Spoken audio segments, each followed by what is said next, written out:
Gold coin free, diamond free, പിന്നെ ഒരുപാട് സമ്മാനങ്ങളും.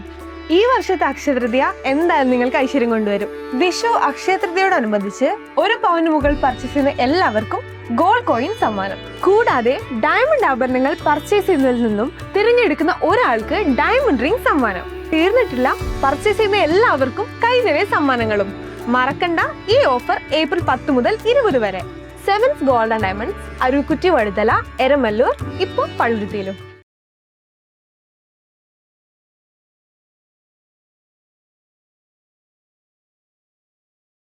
വായനയുടെ മഹത്വം ഉയർത്തിപ്പിടിച്ച് ഇന്ന് ലോക വായനാ ദിനം ആചരിക്കുന്നു.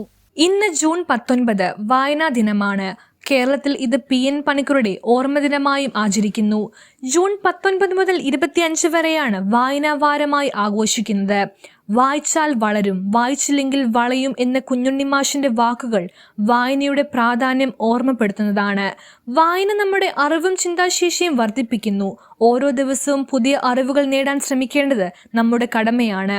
സാങ്കേതിക വിദ്യയും സമൂഹ മാധ്യമങ്ങളും വളർന്നതോടെ പുതുതലമുറയിൽ വായനാശീലം കുറയുന്നതായി കാണുന്നു. സമൂഹ മാധ്യമങ്ങൾ വിവരങ്ങൾ നൽകുന്നുണ്ടെങ്കിലും പുസ്തകങ്ങൾ നൽകുന്ന ആഴത്തിലുള്ള അറിവിനും അനുഭവങ്ങൾക്കും പകരമാവില്ല. പുസ്തകങ്ങളുമായി നല്ലൊരു ബന്ധം വളർത്തുകയും വായനയെ ജീവിതത്തിന്റെ ഭാഗമാക്കുകയും വേണം.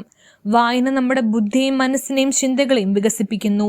അതുകൊണ്ട് തന്നെ വായനയുടെ വെളിച്ചമായി പുതുതലമുറ മാറണം. ഈ ദിനത്തിൽ അക്ഷരങ്ങളുടെ ലോകത്തേക്ക് നമ്മെ കൈപ്പിടിച്ചുയർത്തിയ എല്ലാ അധ്യാപകരെയും സ്മരിക്കുന്നു. വിദ്യാലയങ്ങളിൽ വിവിധ പരിപാടികളോടെ വായന ദിനം ആഘോഷിക്കുമ്പോൾ നല്ലൊരു നാളേക്കായി അറിവ് പകരാം. കാരണം പകരും തോറും വർദ്ധിക്കുന്ന സമ്പത്താണ് അറിവ്. News bureau, Kochi.